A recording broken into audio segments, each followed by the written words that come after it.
Y'all better get ready because eternal competitive play is right around the corner.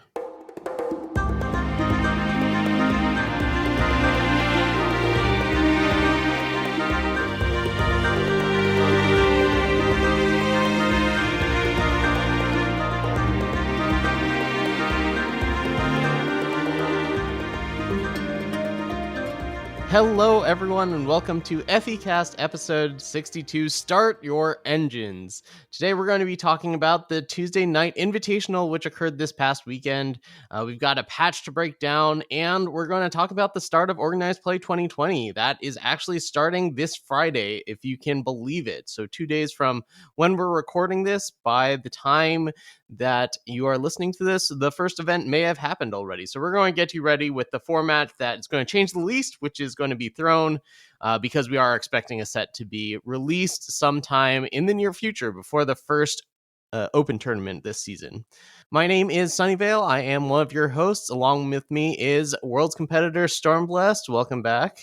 Hello, good to be back. Coming off my stint as a caster, hopefully maybe I'll get some more casting on TNE, but we'll discuss that when we discuss TNE in general. And joining me and Sunyveil is another fellow Worlds competitor and our TNE Winter Invitational winner, Doc28. How's it going, Doc? I'm doing all right. Thanks for having me, guys. Yeah, thanks for coming on. It's congratulations on the win, and it's always great to have tournament winners that we know and like having on the cast. So, what can I say? All right, so let's start with that Tuesday night Eternal recap. In a field of 16 players, we had a reasonably diverse metagame. 5 decks represented in Expedition and 6 decks represented in Throne, and no deck was represented by more than 5 of the 16 players. And let's see, I'll just break down the numbers of each metagame. For an Expedition, we had 5 Combrei Ramp, 3 Vision mid, 3 Tradition Soldiers, 2 Hero Control, 2 Argenport mid, and 1 Elysian Spells. That one helped win the tournament. And in Throne, we had 4 Xenan Ramp, 4 Hirukira, 3 Feln Discard. I believe that's the even version, right? It's not. It's actually Feln Mill Discard. So it's playing a couple Shadow Creepers. It's playing Tomopores. It's playing a Menace, the 4-cost Valkyrie that pings them for spells in their void. It's a neat little deck. It was a little surprising to see people brought it, but they thought they could snipe the metagame with Feln Discard deck. I guess there are just so many different builds of Feln right now in Throne that I can't keep them straight. We had 3 Elysian Spells, and rounding it out, we had 1 Combrei Equalize and 1 Hero Control in Throne. So Doc won the tournament playing the same deck in both formats, which makes a lot of sense when you think about it. I mean, you just have to prepare for half as much time, or like if you prepare for the same amount of time, you're twice as good as the deck. Playing Elysian Spells with Kroll in both formats, and the deck lists in both of them look pretty similar. Do you want to talk to us about your process for picking this deck for both formats? Yeah. So for my Throne testing, I basically didn't test. I was locked in on the deck forever because I've just been playing it and I love it. For Expedition, I did most of my testing on stream, and for most of the time I was playing like weird ramp brews with stuff like Inferno Den and Tuvon, and then I was also trying Soldiers and some other things, and nothing was really like working for me to the point where I was like enjoying it enough. And so eventually, I think like the day before deck submission off stream, I just like brewed up a Elysian list that was basically like similar to the Throne version, but has some differences like the Customs Officer and main deck Helio and the power base being worse and all that. So I was trying it a little bit and it actually worked and I liked it. And so I just shipped it and it worked. Yeah, most of the heavy hitters are still here. It's just that I suppose your market access isn't as good. What are you playing for getting to the market? The market access is, I think, the same. It's Etchings and Geneva Merchant. The big difference between the Throne and Expedition versions of Elysian is that the Throne version has a far better interactive suite. The spells you get to interact with the opponent are just way better in Throne than Expedition. But obviously, the format is stronger in Throne than Expedition, so you need the better interaction to handle it.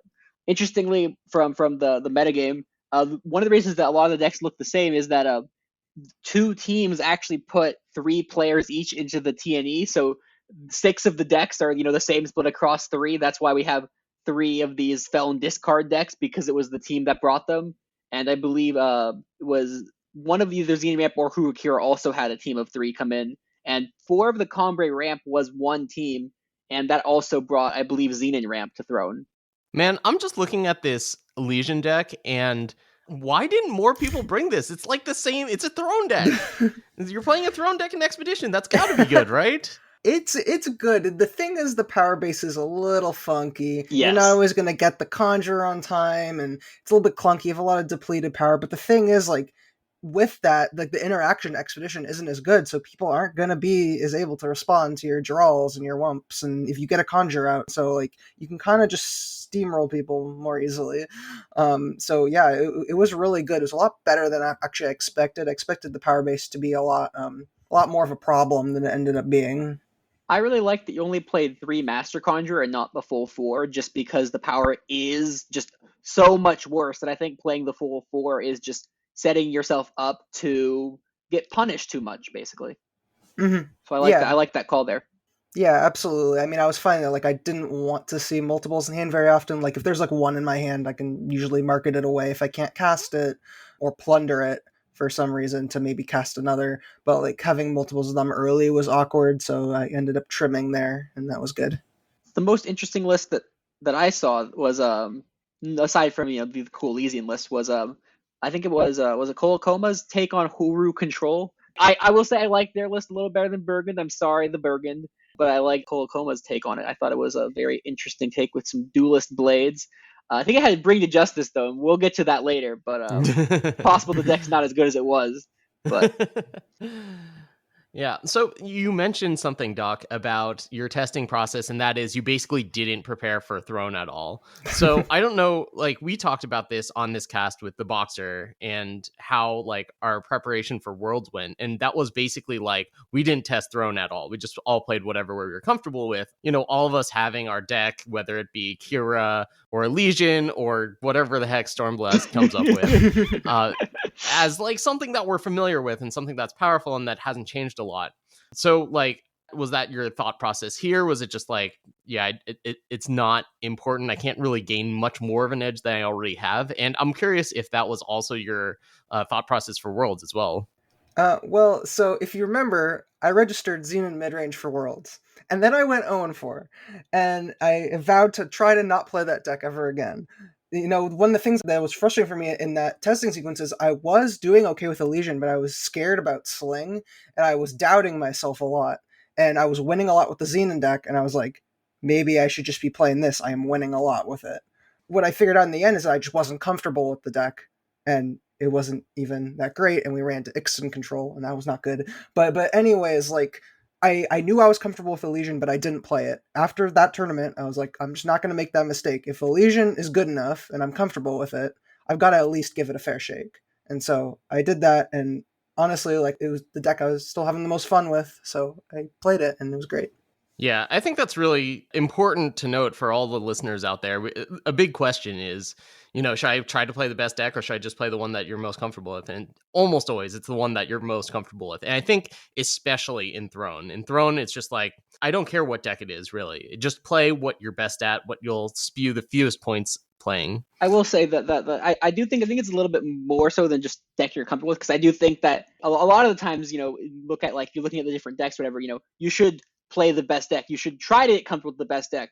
It also depends on the metagame. When the metagame is more diverse, you should just go with whatever you're more comfortable with. But, like, if, let's say, Rakano influence, if Ruffian was still the original Ruffian, if Aijin was still the original Aijin, if, you know, Direwolf Forbid, Flip, Friends in Low Places was still the original Flip, then I think that you should just play the best deck and get comfortable with that one, because Rakano specifically was just so absurd that no matter how comfortably worth a secondary deck, you'd probably just do better playing the absurd deck. Well, I was thinking about that, and, like, how many times has Throne been broken recently, like, in the past season of competitive play? And I only came up with twice. One was that Rakano deck that you described, and the other one was Kira was a 3-2. and Incursion only required 5 Justice, right, in order to get the Valkyrie?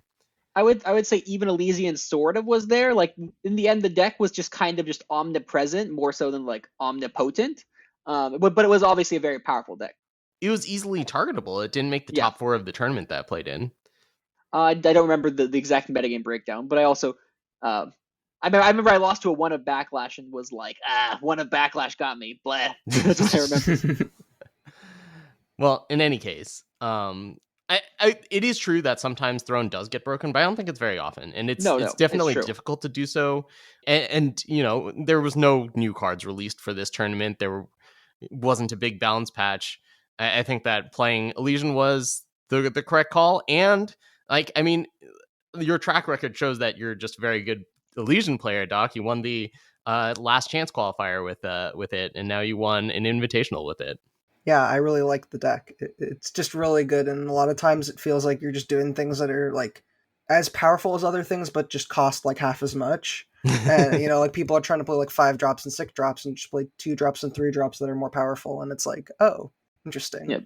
Back when initially developing the deck, the way the TBC referred to the deck, I think I said this on FECast before, was it's like Xenan mid-range of old, except instead of your big beefers costing 4, they now cost 2.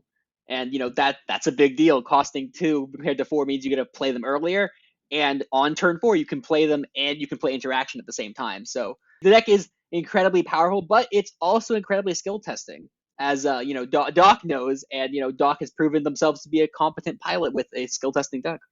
Shocker. Just the way that you said that sounded like it was a huge revelation. Wait, no, I don't think that's a revelation. It's not a huge revelation. I mean, at this point, it's basically just like 2 for 2, right? Brought Elysian twice to 2 big tournaments and took it down twice. So, or even 3 for 3, depending on how you view the fact that Doc took 2 versions of Elysian to the TNE. But yeah, so you did not necessarily come here to hear solely about TNE. You came here to hear a big old patch breakdown, because that's what there really was. We got our metagame patch a couple weeks out before the tournament. I'm glad they gave us a patch, but I'm equally glad that they gave it to us with enough time to see some metagame adjustments. So it's not just like springing on it like a day before the open itself. Yeah, I think that this is in preparation for the next expedition tournament. Some of the nerfs, I think, are just like, they looked at something and they're like, yeah, we should probably change that. But I think some of the buffs are like, these are cards that are going to be an expedition, and we want to push them a little. So that's where I think this is. Let's start off with the nerfs, and the first one is one that impacts me directly. Bring to Justice is now 1 JJJ. It was 0 JJJ before. And the text is the same, silence and stun a unit. If you have Aegis, silence and kill it instead. Bring to Justice off of the Rhyme Conclave Smuggler was just unbelievably strong. Even if it wasn't that, even if you just had Bubble Shield and to Bring to Justice, it was absurd. So I'm glad to see this change. I think it's still going to be powerful. It's still a very cheap way of dealing with anything. So, yeah, I think it's still going to be good out of the market of the Kira decks, but it's not going to lead to the ridiculous swings that it has. That's a fair assessment. The only thing I'm going to add there is, I think aesthetically it disappoints me, because the card was super cool being a 0 Justice card. Now at 1 Justice, it's less interesting from, a eternal mechanical perspective, right? We already seen cards like Savagery have similar influence and stuff, but I think it probably was a good call because it was very good with Rhyme Conclave Smuggler. It was unreasonable. Doc, do you have anything you want to add to Bring Justice? Yeah, I talked about it a little bit on my stream. I even did a balance patch review with some folks, but it's essentially, I like it. The one thing that does actually annoy me a little bit about it is that one of the issues with Kira sometimes, Tokos can run you over and shut down a lot of your stuff, and being on the draw against that can be extra hard, and so this makes it extra tough to deal with a Tokos on the draw, because you can't do it on your turn 3 on the draw. You have to wait another turn to actually do it, which gives them more time to develop their ramp and all that. It's kind of minor, but that just was one of the thoughts. Is I know when I've played the Kira decks, I've just been very frustrated by Tokos sometimes, and that was just one of the better ways to deal with it. That's true. As someone that's played about as much Kira as anyone, I'm guessing. If you were just talking about Tokos, I don't think that's that much of an issue, because you do have, 4 Valkyrie Enforcer, 4 Huntress. Well, it depends on the version that you're playing. But even so, if you are playing it on turn 3, all you miss is the 1 turn of ramp that Bring to Justice gets. You weren't going to target your own unit on turn 3 if you play a Smuggler there. Mm-hmm. So, I don't mind it that much. in that terms.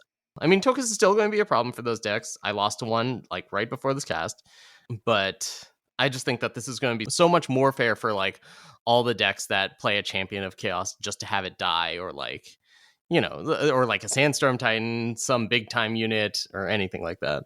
Yeah, for sure. I think I agree with you overall. It was just like a very, very minor thing, but I think, yeah, overall it's just gonna like give decks more room to play their like big things on like 3 and 4. Okay, so moving on, let's talk about Windchest Merchant. So, the Direwolf seems to have a habit of changing merchants around, specifically their stat lines. Windchest Merchant was buffed to a 2/3 when they finally changed how markets work. They were like, well, let's give Windchest Merchant a buff, and they gave a bunch of other buffs at the same time. Now it seems that, especially in Expedition, Windchest Merchant has proven to be too popular, and so they want to encourage more exploration. So they've changed Windchest Merchant back from a 2/3 now down to its original 2/2 stat line. And this disappoints me a little bit. I do think it was very powerful. A 2/3 flyer is not terrible stat line. Like, it costs 1 more than you might really want to pay for a 2/3 flyer. But going to the market is obviously a really powerful effect. And making it 2/2 is just significantly worse. You might not think it's that much worse, but it really is. Doc, do you have any insight on this one? You've played more Expedition than probably the rest of us.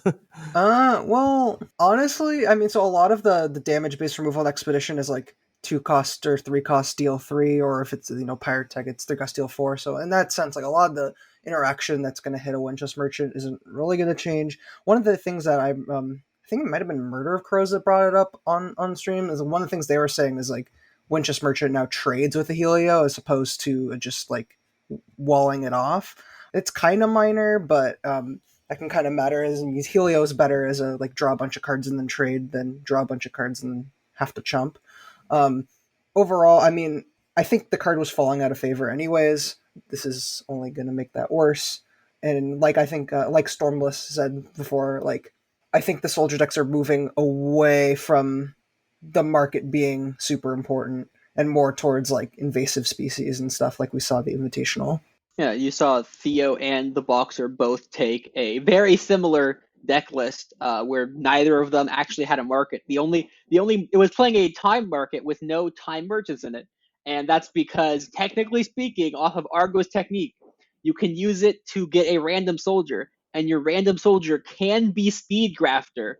And so, playing to this very, very small out where it's somehow correct to play Argo's technique to make a soldier, and then somehow you get Speed Grafter, well, at that point, you might as well have a time market. My guess with the Windchest Merchant change is that it's just setting up something for Expedition. Like, they don't want a 2/3 flyer merchant in Expedition for whatever reason, and I'm not going to speculate further on that. Let's move on.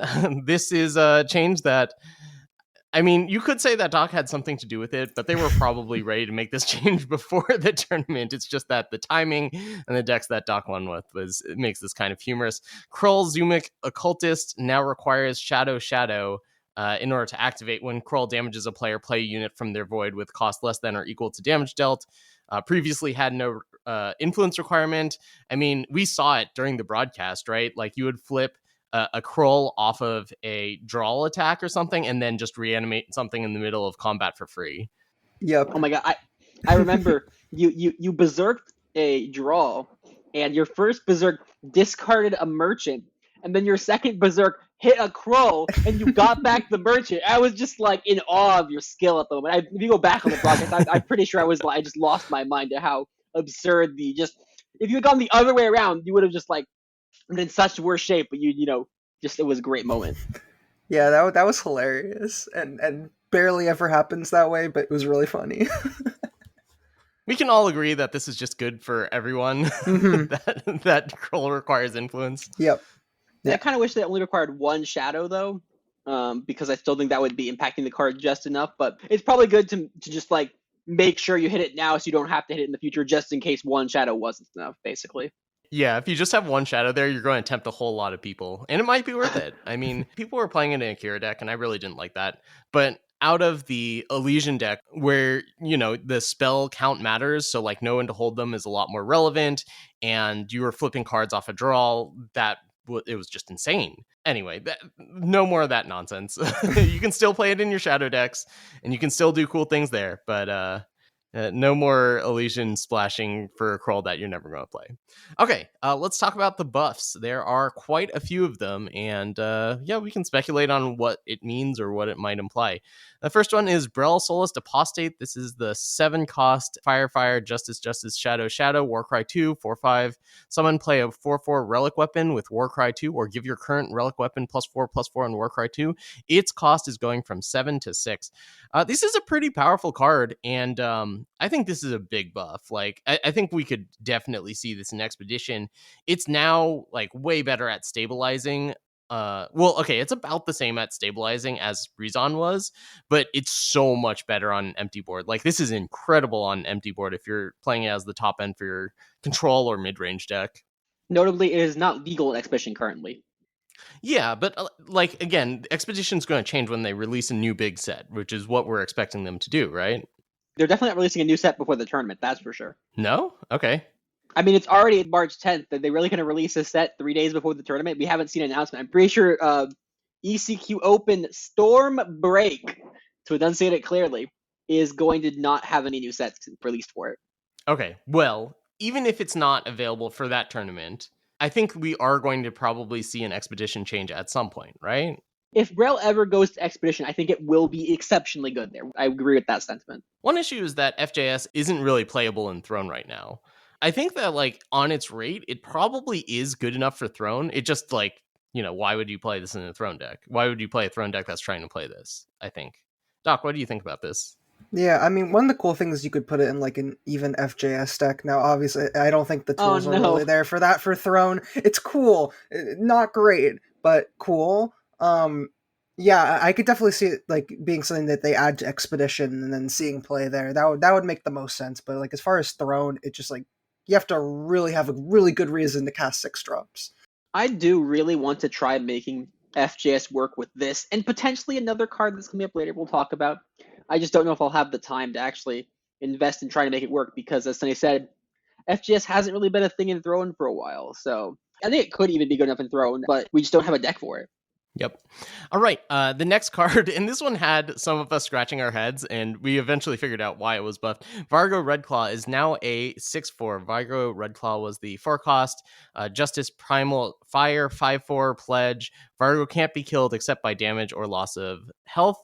So, like, the common play pattern that people would try to play is Vargo and then Harsh Rule, and then they still have the Vargo. Now it's a 6/4, and that means that it turns on Sling. And I think that's why they buffed it.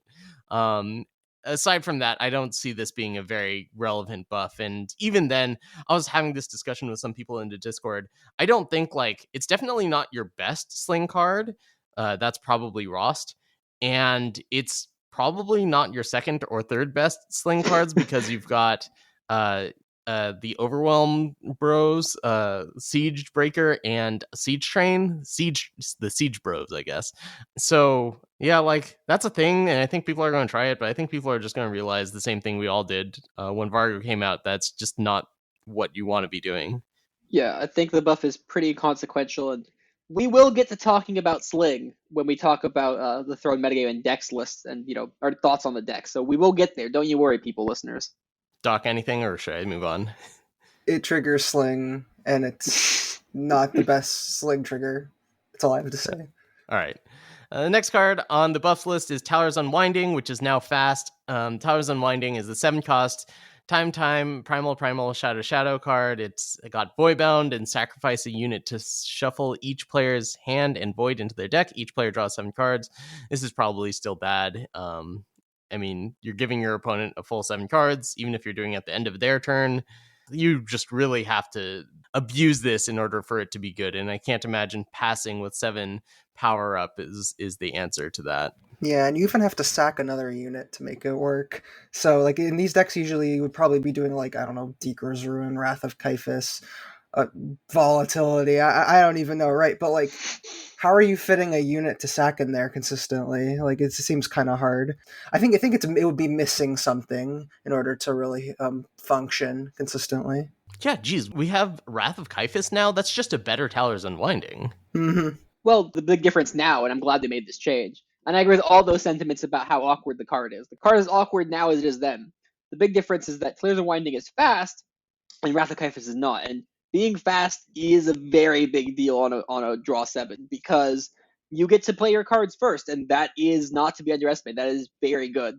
That being said, I leave this to the Pojos and the Roshis of the world to figure out how to break this card. But okay, so you're drawing cards at the end of their turn, but it costs 7. So you're doing nothing with 7 power, and you're not doing anything because you're some sort of combo deck. I'm gonna leave this to the Roshis and the Pojos. Okay. They can try to make it work. I'm not going to, but I think the card actually has potential at fast speed. But it's definitely going to be. I think you're overselling the relevance. I think it goes from completely not relevant to completely not relevant. I don't think there's a change there. Anyway, Tavia, Lethrai Raid Leader. This is the 2-cost 2/2 elf. It's got quick draw. Once per turn, you may pay 5 and discard a card to play 2/1 Dark Elves, and has Empower. Your elves get +1 attack this turn. Now costs 4 to activate. So you pay 4 and discard a card to play 2/1 Dark Elves. Boy, that was a tongue twister to say out loud. And another buff for Tavia. I mean, like, she's just inching toward playability. Like, give me the right expedition format, and I think it's a real thing. Like, even if we have the right support in Throne, just like, you know, a team-wide buff is kind of nice. So you will get there. After 3 more buffs to Tavia, I fully expect Tavia to become a really powerful card. So give Tavia another year, and Dart will finally make her playable. All right, the next card is a buff to Triumphant Stranger, but I think this is really a buff to Traverse Farm because no one was playing Triumphant Stranger in their deck. Triumphant Stranger is it's the unit you get off of Traverse Farm. It's the 5-cost, 1 of each faction, 1/1, +1/+1 for each stranger. At the start of your turn, create and play a random stranger. It's being moved to at the end of your turn, which is kind of weird that that's a buff. Like, I had to think about that, but yes, you get your stranger when you pass your turn to your opponent now, and that is, that's sooner. It can attack on the next turn. You're still super soft to, board sweeping, and this is the card that you're getting for free off of a site anyway after you play Reunite. I think this is actually a pretty huge buff, to be honest, because it basically means that the card is resilient to removal. Yes, it's not going to face against board clears. As with any units in general, as long as they don't have Aegis, are not very good against board clears. But it is very good. It makes the card actually good versus single target removal. If you throw a kill spell at Triumphant Stranger, which you kind of have to do because otherwise it will take over the game, it still got 1 bit of value out of it. You still got to effectively, draw and play a card. And, it can go anywhere from like a 2/2 stranger to like a 7/7 stranger. It's got a good bit of randomness built into it. But I think the card is actually quite good now. Yeah, I think the high roll potential is super huge. Like in some spot, you can just get some really crazy stranger and trigger the ETB right away at the end of your turn before they can use slow single target removal or whatnot. Yeah, it's super. It makes the farm ultimating a lot more dangerous than before, where you could just kind of kill the stranger afterwards and then not really care about the farm as much. I mean, yeah, it's nice. I just don't think it'll come up very often. I don't think this changes farm's playability very much. It does change how the game is played once the farm gets to that spot. Yes, I agree that it doesn't make farm good or bad if it was good or bad before. It does make the card potentially more likely main deckable, but it is a lot better this way. But I'm glad, as someone that plays Primalist, Primal, and cries because the deck's not quite good enough. But I love the deck. I don't know why I love the deck so much. I'm glad to see this. It makes the play pattern of Triumphant Stranger a lot smoother, is another big deal, right? It just makes the card feel smoother, and I think that's a good change, making any card feel smoother. I agree. So, what stranger are you reuniting for if you're playing Traverse Farm in? I'm playing Primalist Primal, so I'm getting Linrise Stranger. Oh, okay. It's a primal deck, but it's influenceless primal. Yeah, because normally you get a Grodov Stranger, and if you're playing an influence-less deck, that's not actually too hard to swing. Yeah. Although I don't know what power you're getting. It's because it's a sigil for that one, right? So that's why I'm not getting Grodov Stranger, because I'm getting a different stranger. Probably the second most played of the Ancestor Stranger cycle. So yeah, so speaking of cards that are now a lot smoother and might necessarily change things too much, but is just a great change overall, we have Voprex Hope's End. Voprex is a big old dragon from a few sets ago. It is a 8-cost, 8/8 flying overwhelm for fire, fire, fire, shadow, shadow, shadow. And it has summon. the enemy player chooses one of their units for each different name among your dragons. So if you have this plus a different dragon, you get 2 units. But if you have this plus 2 dragons with the same name, you only get 2 units still. And then you exhaust those units, and you get to steal them. Previously, it would steal them, but if they just threw a kill spell of Voprex, then they get their units back. Now it permanently steals their units, which I think makes the card worth paying 8 for. Before, it was just like, they threw an equivocate at it or whatever, and you are just so tempo negative that you're just done for. Now you actually get some good positive effect out of it. So I don't know how easy it'll be or what deck could possibly play an 8-drop in it like this. Maybe the aforementioned Brel buff, maybe they can come together and make an FJS deck work. I don't know. But I like the card a lot more now. I thought the card was unplayable before, and now I think that it might have a shot somewhere in the right deck. Yeah, this seems like a good change overall, though the thing that still gives me hesitation about it is that it gives your opponent a choice of what unit to give you. From the effect, it's like the controller of Vorprex doesn't really get to choose. So if you're playing like a Reanimator Mirror, for example, and you have like random like Spore Folk or what have you on board, you can just give them that. And you're not usually getting that many extra dragons on board unless you're like somehow trying to reanimate a bunch of them. So that's the one thing. But if you're able to, like, as the Reanimator player, somehow be able to control their board more easily and have it so like either all the targets are good or you like reduce their number of targets, then that could make sense. But on a like normal board, I could see that being hard. So it wasn't too long ago that we had an expedition format where Stonescar Dragons, I think it won a spot at Worlds. Is that, am I crazy for thinking that? Virgin Mary. Okay. Oh, so yeah, Virgin Mary. So, that's a deck that could have the pattern of playing the 1-drop that makes all your dragons cost 1 less. Then you play Eclipse Dragon, and then you play Dragon Forge at the end of turn. You could potentially get Voprex, which would only cost 6, which is a lot more reasonable than 8. It's not unreasonable to believe that maybe we'll have an expedition format where you can do that again, or somehow there are incentives to play Dragons in Throne where this could realistically only cost 6. And especially if you have an Eclipse Dragon already, in which case it's absolutely backbreaking. Even if they equivocate it or permafrost or turn to seed, whatever they do to it, you're still stealing their units. Now, what Doc mentioned about how if, they have a bunch of random units lying around that, they can play around it, that's true, but it can also just be totally backbreaking. Like if your opponent has, a Spore Folk and a Vara and nothing else somehow, I don't know how this turns out, but but like it's possible that you just have more dragons than they have relevant units. What Sunny's really getting at here is that it depends on the matchup.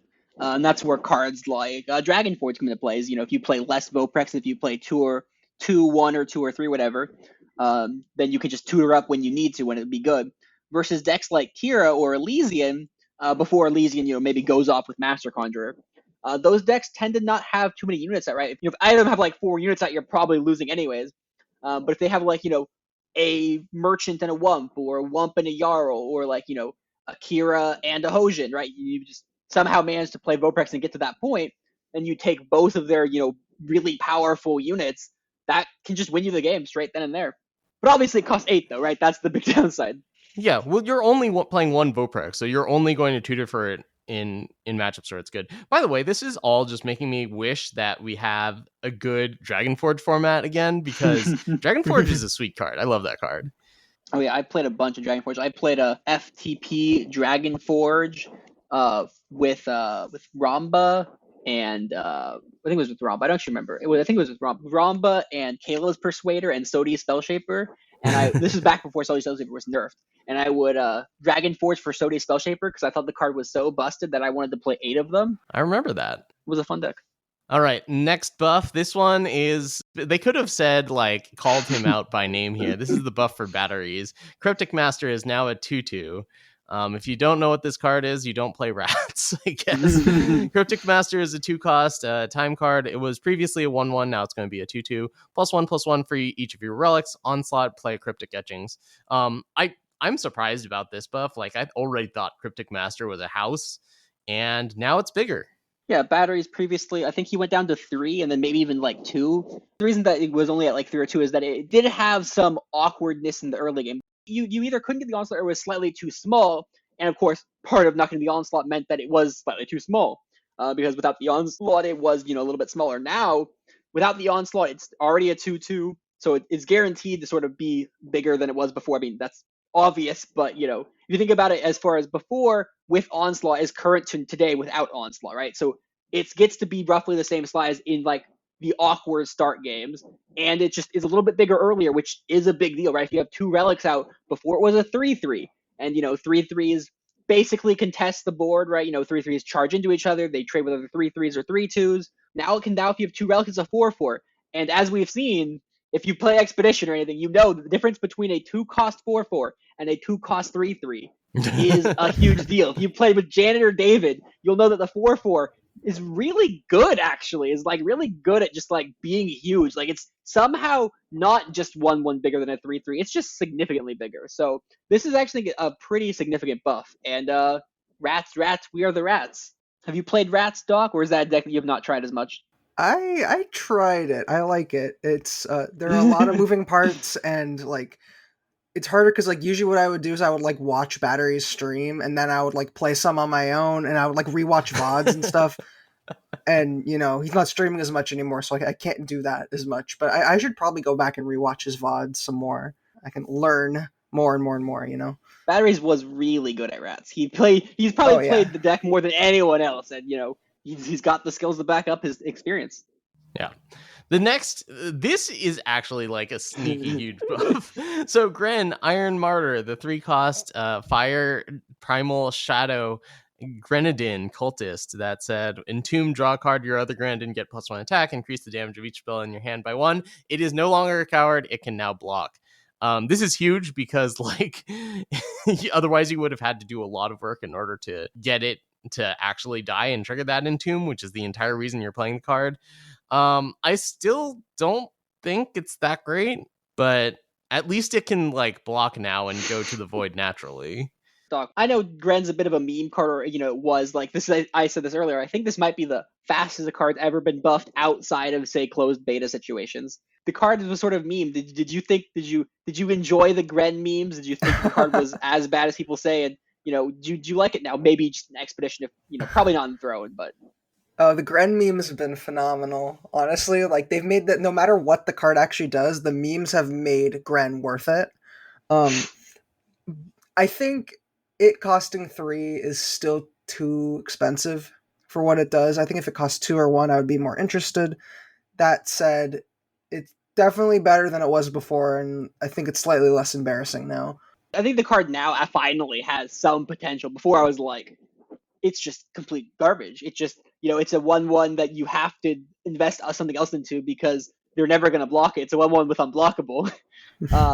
And the second bit about your other Grenade gets +1 attack, I'm not so sure about that one. I think that one's a little bit hazy. But the first and third ability, we compared it to Dark Wisp previously, a Dark Wisp that can't block. Now it's a Dark Wisp that can block, which is a lot better. But it still costs 3, and that's awkward.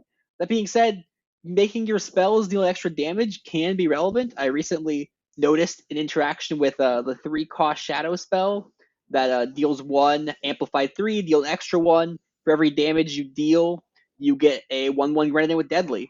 And it turns out if you have spell damage, then it also increases both sides. So it does 2 damage, and then if you amplify it, you get an additional 2 damage. So if you have 1 spell damage, and you amplify it once, you pay 6, you deal 4 damage to something, and you get 4 1/1s with Deadly.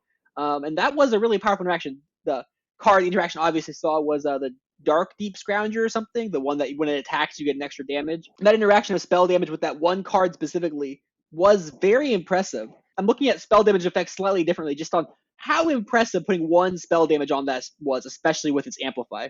This particular instance sounds like combining 2 really bad cards. That's fair.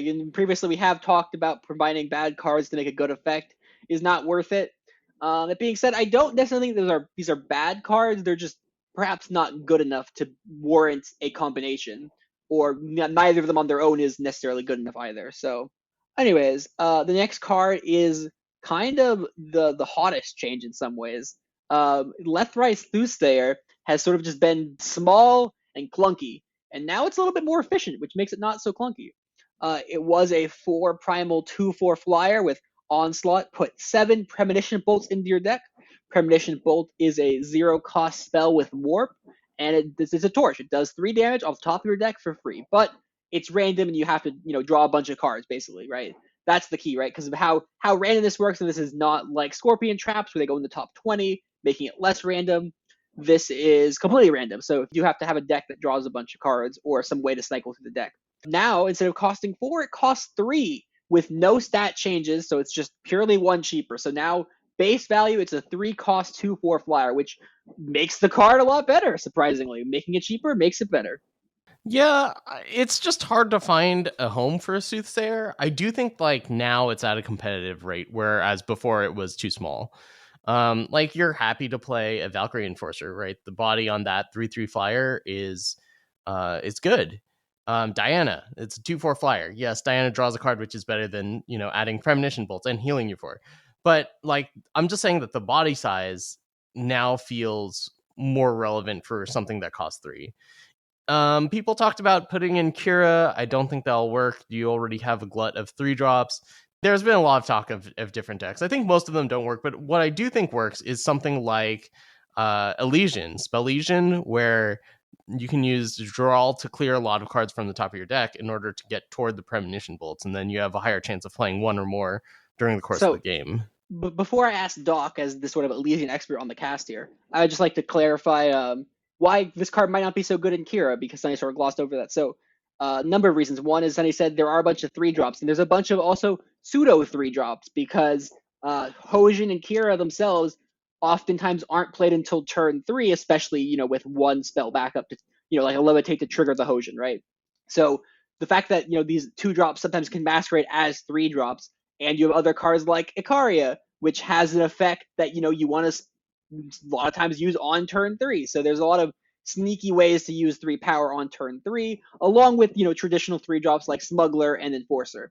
And then beyond that, the other reason that Soothsayer is perhaps less good is because it's a pure primal card. The fact that you can't play etchings on it is very relevant in Kira. So all that being said, Kira does have, in some respects, the potential cycling capabilities to get the Premonition Bolts, although I'm not so confident about that either. But just the fact that it's a 3-drop and the fact that it competes with other 3-drops and that it's not a Justice card means you can't put etchings on it. So that's sort of the basic rundown for why it's not necessarily good in Kira. Now, Elysian, there's been a lot of talk with more controversy than Kira about whether or not this card is good in Elysian, with arguments on either side. So, Doc, where do you stand on Lethraith Soothsayer in Elysian? Well, so first off, I like the card. I think it got a lot better, and it's something that's like a reasonable option to consider. My hesitation about it is that if you recall in the LCQ, I was one of the only people to play Mirror Image in my Elysian main deck, and I did that until Kroll was released, and then I put it in the market. Given that we cannot play Kroll and Elysian anymore, I think we're going back to Mirror Image, and I'm not convinced that Soothsayer is better than Mirror Image, but I'm willing to be wrong. The card is good though. Like, don't get me wrong about that. I just like I really like Mirror Image. I like having more draws that go like turn 2 Wump into turn 3 Wump, or turn 2 Draw into turn 3 Draw, or whatever, right? So like I kind of have a love affair with Mirror Image, but maybe it doesn't end up being good enough anymore. We'll see. Yeah, it's kind of interesting because Mirror Image requires, like, one of the big downsides to that is that you have to have a unit in play, and that's kind of similar to requiring Onslaught for it to be good, right? Mm-hmm. Well, the difference is, of course, that, while you definitely want the Onslaught, and it's why you're playing the card in many ways, you're not super embarrassed to just play it as a 2/4 if necessary, especially versus, say, like, if you're playing against the Yetis opponent, or a Stonescar aggro, having just a 2/4 for 3 can really hold down the fort and really block a bunch of aggression, especially versus Yetis. They have a hard time dealing with a 2/4 cleanly. They might have to attack and then use a snowball or a torch on it to finish it off later. So worst case scenario, a 2/4 flyer for 3 is better than the worst case scenario of Mirror Image of, doing absolutely nothing. But I mean, it also is kind of interesting that this might just be worse than your 2-drops. Like, Is this better than Dural? Like, if Dural costs 3 and this costs 3, is it better than Dural? I don't know that it is. Like, I feel like I might just rather have another Wump or another Dural, or, any of the other cards in the deck just might be better. So, I don't know. We'll see. people will try it. We'll see how good it is. And, if it gets to the point where we're tearing our hair out because our opponents keep on warping premonition bolts, then it turns out this was good. And it's a nice addition to the deck. I'll have one final. They put in fixes, but it's really, a super buff. For you animals out here, Scrap Hound is now a Grenadin dog. If we ever get dog tribal Scrap Hound, it's a dog now. That's basically what I say. It's an important change.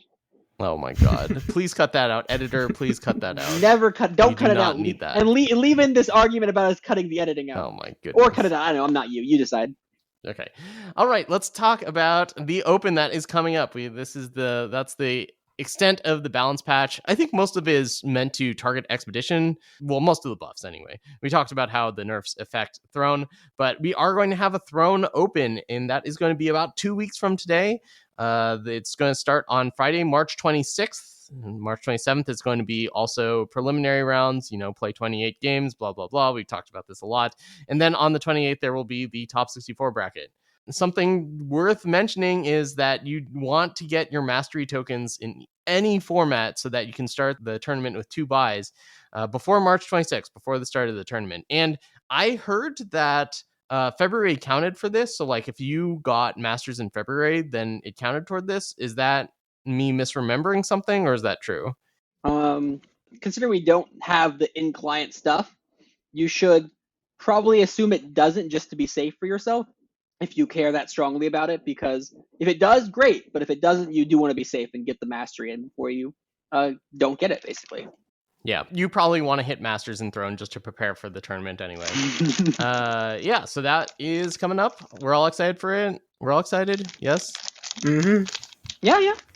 I'm excited. Yeah, okay, we're all very excited about it. Can you hear how excited we are, Sonny? I hear something crinkling over there. Is that your excitement? That's just the excitement building. Okay. All right, let's talk about some Throne decks. We don't expect format to change too much between now and then. So let's talk about the decks that are the most popular, the ones that you're most expected to see, the ones that we think are the best, and just decks that you should know going into the Throne tournament. We're going to start off with my deck of choice, Kira. I recommend playing Kuru over Argenport. I just think that there's the Argenport deck is fine, but it's not really a Kira deck. You can be fine playing like an Argenport deck that plays Roland and all of the removal that the Argenport deck affords. It just doesn't make sense to shove Hojan and Kira in there. Anyway, so the big change to the Kira deck is that I think you should play Force Lord Styrus Tower. I hate the card. I think it's just ridiculously swingy.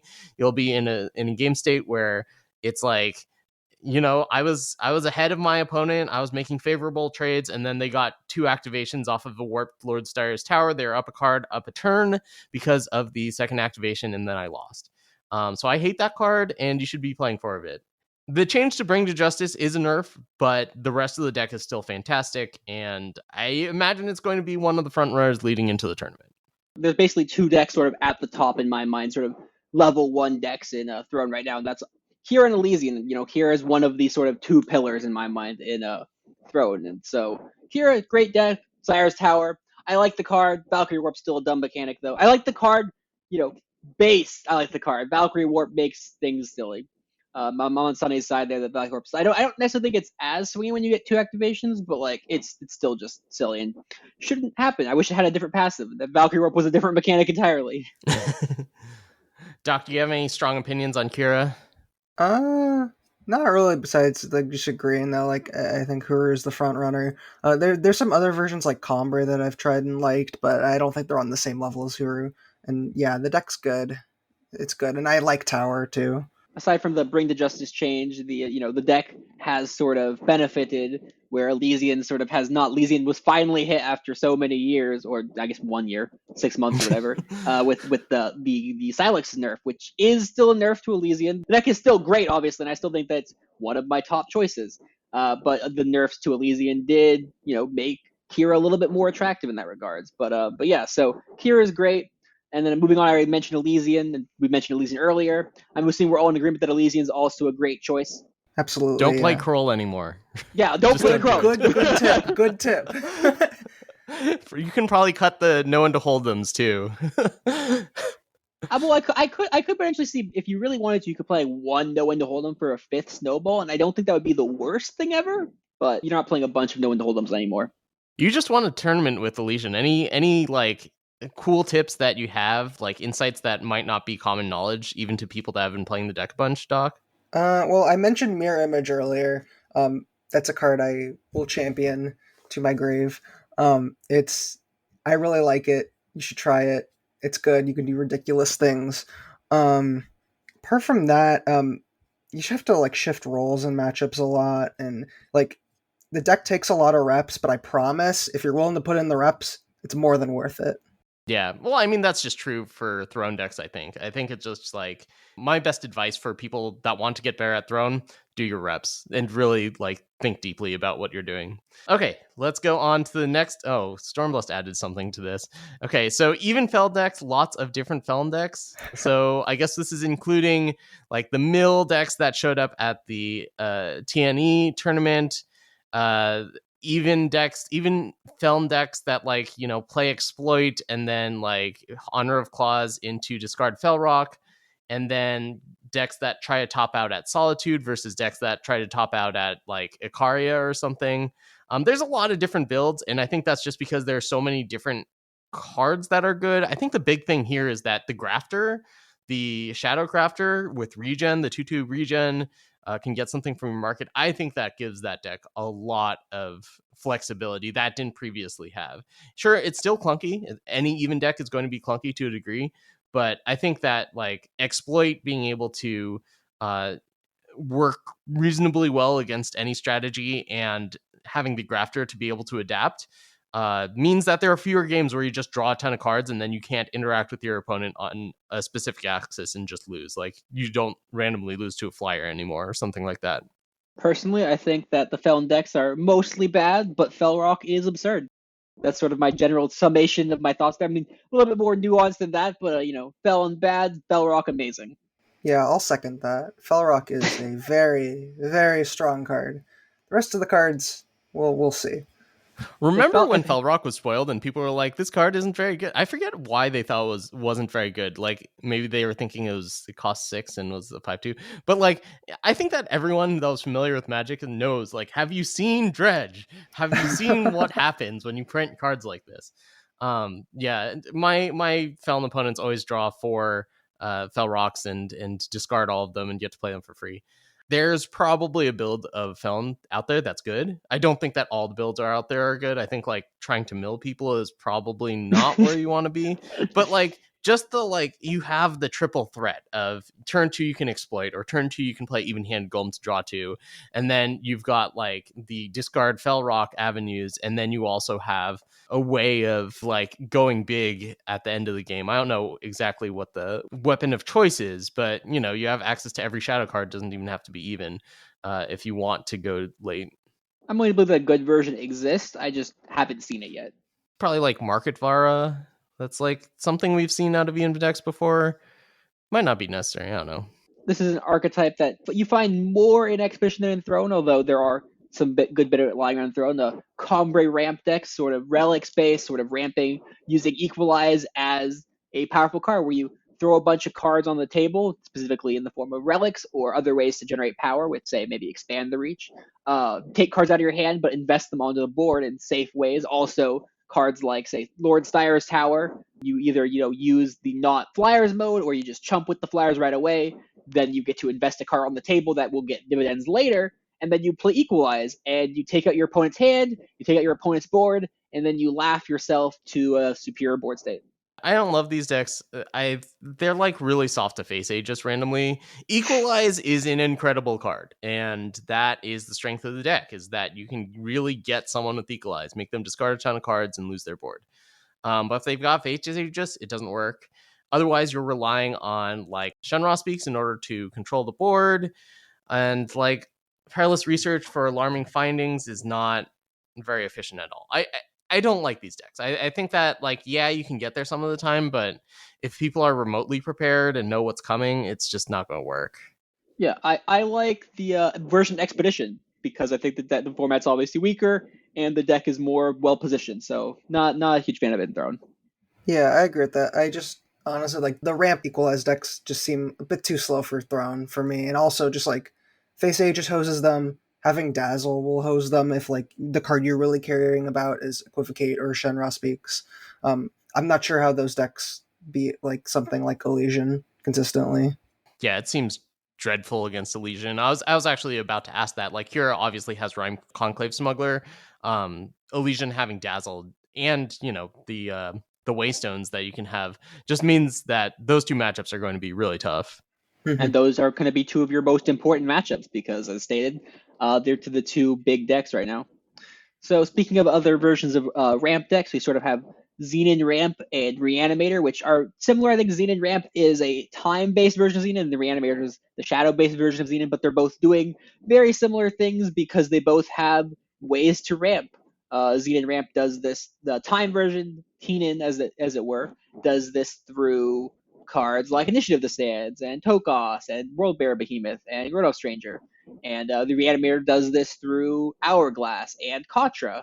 So they both trying to do a similar thing. And then once they get there, they're trying to do a big power thing at the end. Reanimator goes with Varas and Azendels. The TNE goes with, well, Azendels again. And then also sometimes has a clear combo with Kairos in the market. So they're both fine, I guess. I've never been too thrilled for either archetype, so they're fine. Before we go into my opinion on the matter, let's just say 5 years into Eternal and 2 of the original 5 Scions are like still relevant and constructed. Like that's cool. Awesome, just from like a game design standpoint. Talir and Vara having been in the game the entire time. I think these decks are actually good. I was looking at the ramp decks, the Xenan mid-range decks from the tournament, and I just don't think they're good. Like from TNE, I don't like those lists. I think there's probably a way to build a Xenan Talir deck that's really strong and puts a lot of pressure early, but I think it needs a serious revamp from what they're doing. We mentioned this in the Discord. You probably want to start with 8 1-drops and just try to do something really relevant on turn 1.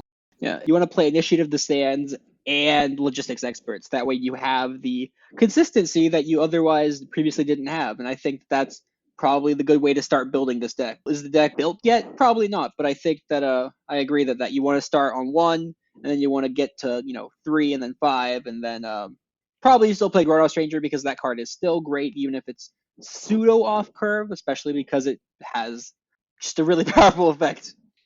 Doc, what do you think about the various Xenan decks? Now, I know that in the past you have played Xenan, then you have forsworn it. Would you still forswear it today? Well, I agree with Sunny in the sense of like I think it's super important to like start with those decks at the baseline with 8 dorks. That has to be one of the fundamental reasons to play that deck. You want to go 1, 3, 5, etc. I think that's super important. It just surprised me the builds I saw in TNE didn't have any 1-drops, had like Exploit and a bunch of main deck removal, and it kind of felt like there was all these things at the top end, and I'm like, how are you getting to these like fast enough to impact the board? And so like I think there's like kind of like a tension there. In general, I think there is a way to build this strategy probably where you have the 8 dorks, you have Tokos, you have Aurelian Merchant and stuff, and you're really just going to Worldbearer Behemoth and then just trying to do super like unfair things essentially with power ramp.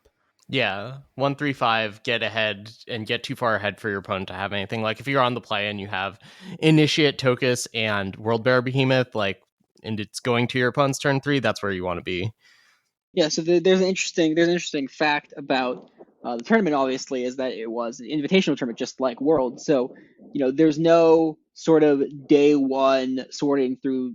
I don't want to say sorting through the chaff because I don't think any of the decks were like terrible, but like if there was a deck that was say not well positioned, like it turned out that like Todas in Expedition and Worlds was maybe not the best deck to bring metagame wise because everyone was gunning for Sling, and so everyone was sort of already trying to play Relicate, and that kind of folds some Relicate and hand attack and stuff. So it's possible that if there was a day one, a deck that's not well positioned can get tossed out. But an invitational, you can bring a deck. You could bring 50 Primal Sigils and 25 Fire cards. You can bring Modern Art to an invitational tournament. I wouldn't recommend you bring 50 Primal Sigils and 25 Fire cards, but you can bring Modern Art to an invitational, a deck that literally has 0 chance of winning. that's sort of an extreme count there, but it shows off the principle of what I'm trying to demonstrate. In any case, like, especially the additions to Reanimator, like the 1-drop that mills 4 cards, I think, and does a really nice job blocking. Like, I think that both Reanimator and Xenan Mid, we maybe shouldn't be talking about them at the same time, but I think they do have legs. Like, I think they're reasonable choices if you don't want to play Kira or Elysian, if that's just not your style, if you don't want to play mid-range deck and have to assess rolls all the time. So I don't have anything against these decks. I think they're perfectly fine, and I think there's a lot of room to do well with them. Yeah, they're fine. They're fine. So, of course, classic staple, can never escape. Although we have changed slightly. We have what is considered big Stonescar now. Instead of classic Stonescar that was more fire based, we now have a more shadow based Stonescar. Everyone's playing Sills. They're playing some Tazboos. They're just playing big chonky boys and girls. This is an interesting deck because, like, I think on paper it doesn't look good, but it's kind of been working out for my opponents. Like, the addition of Exploit helps you adapt to what your opponent's doing, I think, because Stonescar has been traditionally very good at dealing with units and very poor at dealing with just about anything else. Yeah, like, it seems to be working out. Syl is a very good card now that we actually have, like, really good influence. Yeah, now they have paintings, right? So we have Stonescar painting. Yeah. Do you like Stonescar, Doc, or do you think is Stonescar last year's deck? Well, I guess I feel like it has a similar problem to some of the other mid-range decks trying to compete with Elysian, in that, like, it's still doing things that are, like, more expensive, but, like, not as powerful enough, like, relatively. Like, Tazboo is very good at 5, obviously, but I think, like, it's not that much better than a Wump and Mizo. And, one costs 2, the other costs 5. It's just, like, this core problem that I keep, like, finding when I'm trying to build these decks. And trust me, I would love to play a deck with Tazboo. I love that card. That card is awesome. But, like, every time I try to build a deck with it, I'm just like, why am I not playing Wump and Mizo? That's so hard. I agree. Like, I keep building decks, and I'm like, why am I not just playing Elysian? Because it just does everything, and it's so cheap. I'm looking at cards, and I'm like, Brel or Voprex, and I'm like, well, why am I not just playing Master Conjurer and making 3 dragons across 3 turns? Why am I bothering to play 6 drops and that don't draw me 6 cards with Helio? It's a problem in life. I mean, nowadays, there's a lot of removal options, and when you get to the point where, you're trading 1-for-1 with your opponent, a Warp 5/5, or sorry, a Warp 6/6 for Tazboo, 5 cost Warp 6/6, that becomes really good. So, like, I can definitely see the appeal. I know that, yes, it's going to be a lot more clunky than Elysian or Kira. Those decks are just ridiculously efficient, and that's why they're so good. Anyway, I think there's more to be explored here. It could just not be good enough, but it started popping up, and I thought it was worth mentioning. The next category is the decks that will never die and will always be reasonable choices. Monofire, Yetis, and Stonescar. Aggro still gets people. They're still very efficient. They still can close out games in a flash.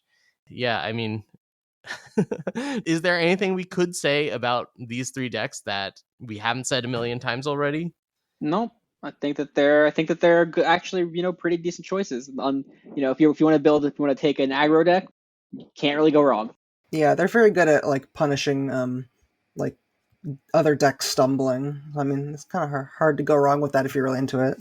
Even Elysian and Kira, they both have their stumbling potentials, right? Because Wump has its influence costs. Jarl takes a little bit of time to get going, right? It's still 1-3 early in the game. There is some elements of clunkiness to Elysian, especially if you're playing petitions and stuff. You can have some slower starts, and you can get punished. In the wake of all the powerful decks that we're mentioning, don't forget, Skelly won the last Throne Championship with just, like, a Stonescar list that was a month old. Like, I don't know what to say. That should be enough proof for anyone that Stonescar can still do its thing, and I think that's true for all 3 of these archetypes. Finally, we have a couple of oddball decks, so to speak. Sling has had a resurgence. Sling of the Chi has popped up in Throne with a passion, and all of us on this podcast here are sort of thinking that Sling is silly and that it's inconsistent and clunky, and it will be popular maybe, but it also is probably not good enough. Would that be a fair assessment of everything? Yeah. It's good when you can go Sling into Rost, but, like, it's basically bad every other time. So, Yeah. It's just difficult because the deck, playing Sling on 3 makes you somewhat vulnerable to aggressive decks as well. And then B, if you don't have the Sling, you're just playing a bunch of clunky 4-drops and 5-drops. Eventually, Frost might just be whatever. Sling itself is very powerful, but it's hard to make Sling work. I know Batteries and has built a deck, and it's either Doc or Box, I don't remember which person, but said this is the true way to use Sling, and that was put Sling in the market, and so that way play with Kados and stuff and Bloodseekers that if Sling is good, you can then pull out of the market, but otherwise it can just sit there and not take up space in your deck and not make your deck feel like a clunky mess. Yeah, I think that's the right way to go about it for sure. Boy, Kado, Bloodseeker, and Sling in the same list, that's not something I would be expecting. Yeah, the classic Batteries, right? Well, because it's Sling in the market. So if you have 12 units in the void, if Bloodseeker has 10 cards in both players' voids, then they trigger Sling, right? You play Kado and trigger Sling. You play Bloodseeker, it triggers Sling. So you only grab Sling when it's great, and that makes a situational card that can be great is perfect for the market. And then playing it with 2-drops and 1-drops is better because you can also, if you reach that point, you're definitely going to have the power. You can play that and your threat in the same turn, so you can trigger it the same turn you play it. So there's a lot of upside to a deck like that versus having to go bloop into bloop on 2 separate turns. Yeah, folks in the Discord are trying to figure Sling out. I think it's kind of an exercise in futility at this point. More power to them, I guess. I mean, I'm glad they're having fun. The deck's probably fun to play. I know some people hate Sling. I think Sling is sort of an oddball card myself, but if people are having fun, I think that's a good thing. Yes, we are pro fun on this podcast. Speaking of pro fun, if your name is Batteries, you should play Rats. Or you at least have a very easy license to play Rats at your next big Throne tournament. If your name is not Batteries, I would recommend getting in as many reps as you can because that deck is so complicated. There's a lot of fine tuning that needs to be done with it. I'm not touching it with a 10-foot pole. And Doc, I'd be interested to hear what you say. I know that Stormblessed has, easy access to Batteries being on the same team and all. Well, I mean, like I was mentioning before, I've tried to learn this deck in the past. It's cool. I'm not very good at it. I might try to get better at it at some point. We'll see. Especially if some new support card is added that makes it more obviously better. I mean, it's good now, I'm sure, but if there's something else that makes it pique my interest again, I'm interested in trying it and learning it more because I could definitely see the skill ceiling and it's really cool. It's a cool deck. Maybe keep an eye out for TNE on Friday. And I think that this cast won't be coming out until Thursday or Friday. So the TNE might have already happened by the time you are listening to this. But if so, check out the deck list because maybe Batteries will show up and maybe he'll bring Rats and quote unquote get it out of his system. So that way he doesn't feel obligated to bring it to the tournament, the Open, that is. And then so finally, sort of the last deck that was actually very popular a while back, but it sort of died down in popularity. But I could see it coming back into a resurgence, especially at a Open, is sort of the Unitless decks. My preference is for Primalist Primal, although I have not seen that one on ladder, aside from myself, except for the one time I put on Warcry, and then I saw it 3 times in the next week, and then I've never seen it again. Other than that, the more common variant is sort of a Shadowless Shadow, where the only shadow card is Soul Dredger, and then there's sort of the pure Factionless, which is just playing all the Factionless cards. You're playing 1/1 Grenadins that plunder for 1. Basically, it has a powerful game plan. It does one thing, but it can high roll very well. It can get a turn 3 7/7 with a 5/5 dragon attached, and that will win you the game. If you play a turn 3 12/12 worth of stats, 5 of them in the air, that does some powerful things. Now, is it necessarily good enough? Probably not, but you might see it, and it's worth considering. So you mean Factionless? Yeah, sorry. Yes, not Unitless. I meant Factionless. Excuse me. I wrote the wrong word in our notes. Yeah, no wonder. I was so confused. But yes, it's worth bringing up, but I think that you really have to beat them out of the gate because you have no staying power in that deck at all. Maybe you can make a few big units here and there, but if you're making a 7/7 on turn 3, that's really good. If you're making a 7/7 on turn 5, who cares, right? So, yeah, I think it's worth mentioning, but it has to get better, I think, to compete. And I think you're just all in on that first rush, the opener, the first couple of turns. I am actually curious to hear hear Doc. What is your take on Factionless? Because it is a very odd deck. It's a deck we really haven't seen a deck quite like this before. Yeah, I mean, I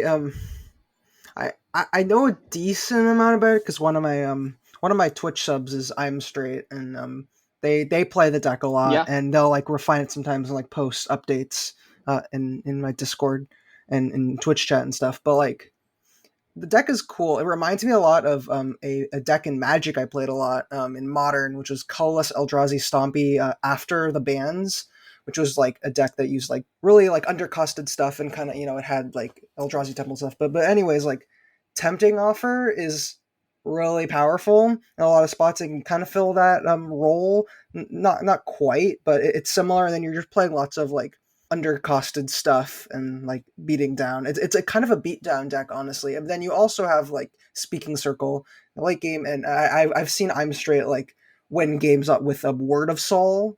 The power that transmutes into like a 7-cost, deal 4 damage, double damage if you have no other cards in hand. Yeah, because the deck does get to empty handed, and if it gets to 7 in empty hand, suddenly you get to just deal 8. And does it not get negated by Aegis? I don't know. I think it gets negated as normal.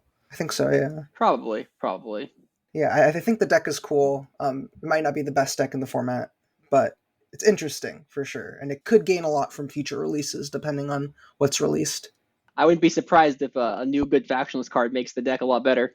Yeah, I mean, there are a lot of cards in that deck that you're just playing because you need Factionless cards, right? So if good Factionless cards come up, and there's a very high potential for a card to be much better than a card already in the deck, which is not necessarily true for a lot of these throne decks where like they're throne decks, so every card in them is pretty good. Yeah, so that's sort of a basic rundown of a Wait, hold on. diverse... So to answer your question, Stormbast, is Factionless worth mentioning? It won Worlds, which was not that long ago. But I cannot get behind this deck. Oh, Unitless. Oh, gosh. Unitless. Is Unitless worth mentioning? It won Worlds. Oh, that's a good question. It's been entirely quiet since then. I tried building a pseudo Unitless deck. It did have a Time Justice Primal deck built around Amplify and like playing the Amplify tutor card and then grabbing Hefos and stuff. But I think I'm just bad at Unitless is what it comes down to. It's a hard archetype to play, that's for sure. And I don't know. I mean, this goes back to my thoughts about invitationals and how you can sort of bring a deck to try to snipe an invitational, whereas you might not be able to pass a day one metagame. And that's what Rankstar did. That was their goal. Their goal was to snipe a bunch of planned. They sort of. I mean, you heard, if you listened to the cast, you heard what their plan. They made a list of everyone and they predicted what everyone would be on. And they're like, well, based on our predictions, Unitless might be a great deck. I actually think that's so audible to do it like an hour before deck submissions finished. So there's also that element of it too. But I'm not sure. They've all said that it's probably not good enough on ladder or at opens. So probably not worth mentioning unless your name is the Burgund, in which case you're taking Unitless no matter what. Doc, how do you feel about Unitless? Well, I remember very vividly getting absolutely destroyed by Ace in round 1 of Worlds. While I was playing Xenan, and I knew then that it was only going to go downhill from there. But anyways, I mean, I think the deck does gain a lot from like a smaller, invitational sized format where you are targeting very specific small field. I think in an open field, it has few too many weaknesses right now, especially in Throne, where a lot of the decks are so hyper efficient and can like protect their units and can draw a ton of cards and accrue a ton of value pretty inexpensively, while you're this Unitless deck playing like Wraths and Harsh Rolls and Knives and Garden and like things that are like expensive and like good, but kind of expensive relative to all the threats you have to deal with. I could see Unitless being good. I'm trying to think about ways to punish Unitless like that are really powerful. Charge units, that's one, right? Aegis units, that's another. So a couple things that come to mind are like Bubble Shield's probably really rough for it. So is the Den of Inferno Den, the fire site. But no one's really playing Inferno Den. The Kira deck has some other problems in that, like, while Bubble Shield is really good, like some of the other cards are really bad in it. So, like, I don't know, maybe Unitless is sneaky tier 1, you know? Like, maybe it should be as represented as Kira and Elysian. It's just that, for whatever reason, people aren't playing it. I know that Elysian isn't being played a whole ton right now either. But it just seems like there are a few things that punish them, but they're not at the forefront of the metagame. And, oh, you know what? Oh, okay. Tower might be a big issue for them. Yeah, Tower draws you a bunch of cards. Yeah. So basically, what Doc was getting at, what Sunny's sort of discovering and theory crafting aloud here, is that in a diverse metagame, there's a wide variety of threats, and it is hard to make a deck that can deal with all of them. If you're playing a Unitless deck, you have to choose which threats protons them, because you have to choose your removal and your interactive suite. And so if you predict wrong, obviously, or if the decks are playing a variety of threats that you can't account for because you can't account for everything, then you might suffer. I will die on the hill of a good top 64 deck. A good elimination round deck is a good day 1 deck. That's not the same as saying a good Worlds deck is a good day 1 deck. No, that's not necessarily what I if I implied that with my previous statements about Unitless, then I'm not saying that you necessarily did, but okay, no. I do agree. I think day 1 versus day 2 is overblown. I think there is a minor difference, but it's very minor, and it's very not worth considering for the most part. My point is, if Unitless is the deck to bring, I think it's just the deck to bring. I don't think it is. If you think it's good against the top 3, most represented decks, regardless of what random stuff you're going to lose to, you're going to lose to someone playing the starter fire cards and then an Inferno Den, just because that's how Inferno Den works against Unitless. It's an absolute nightmare. You're going to lose to something like that, but if it's the deck to bring, I think it's just the deck to bring, and that could be the case. Although Tower does seem like a gigantic issue. Anyway, so that has been a rather long and diverse slice of the third metagame. As you can see, the third metagame is very open right now. There's a lot of different decks out there, and there's a lot of reasonable choices to choose for the open. So I hope to see some of you there. And before we go, Sunny will give us a quick wrap-up of some important dates to keep in mind moving forwards in the near future of Eternal. Yeah, so dates that are coming up that if you're playing competitive Eternal, you want to keep in mind. March 12th, this Friday, is going to be the first Tuesday night Eternal for the spring season, and that is going to reward a world slot at the Invitational at the end of the season. And then March 19th, which is a week from this Friday, is when Team League signups are due. Right now, I only have one team that has submitted their lineup. I do think it is a bit early. It's only been a week since I put out that information. But if you would like to participate in the Friends of Eternal Team League and be in the running for the $1,000 prize pool, make sure you get that lineup submitted to me by next Friday, because we can make changes to rosters, but we can't add new teams. So make sure that if you want to be a part of it, even if you don't have your roster completely set up, make sure you send in a submission form. All right, and finally the big one. These are all on Fridays. March 26th, Friday, March 26th. That's the Throne Open, and that's when we're going to see the second person, I guess, after Lights Out Ace, who's going to qualify for Worlds 2021. So look forward to that. And I'd just like to give another thanks to Doc for coming on and joining us for this cast. And congratulations once again on winning the TNE Winter Invitational. Yeah, thanks for having me. It was a good cast for sure. You can find Doc's stream at twitch.tv/Doc28CCG. Do you have a specific stream schedule that you stick to? I do, yeah. So currently I'm streaming Mondays, Wednesdays, Fridays, and Sundays from 11:30 to 3 Pacific. Every once in a while I'll do a bonus stream, but usually I'm just sticking to that pretty tightly. Be sure to check it out. Also, you write articles about Eternal at your blog, docslaboratory.wordpress.com. All these links will be in the description, as they always are. Before we go, a huge shout out to our patrons that help keep Friends of Eternal alive and running. So a big thank you to Pre-Ribbon, Work Done Sun, Chamomile, Chrissier, D-Dub, and Yeast Out for their continued support of FECast. If you'd like to be like one of these fine folks and help support the show, you can go to patreon.com/Friends of Eternal. And finally, a big shout out to our editor, SRFS, for doing so many great things for not just us, but the Eternal community at large. All right, thank you for listening. It's been a blast, and by this week of next time, we'll have started participating in some Tuesday Night Eternals, so that'll be awesome. Thanks for listening, and until next time, we will see you in the friend zone. The Friends of Eternal Discord is the best place on the internet to get better at Eternal.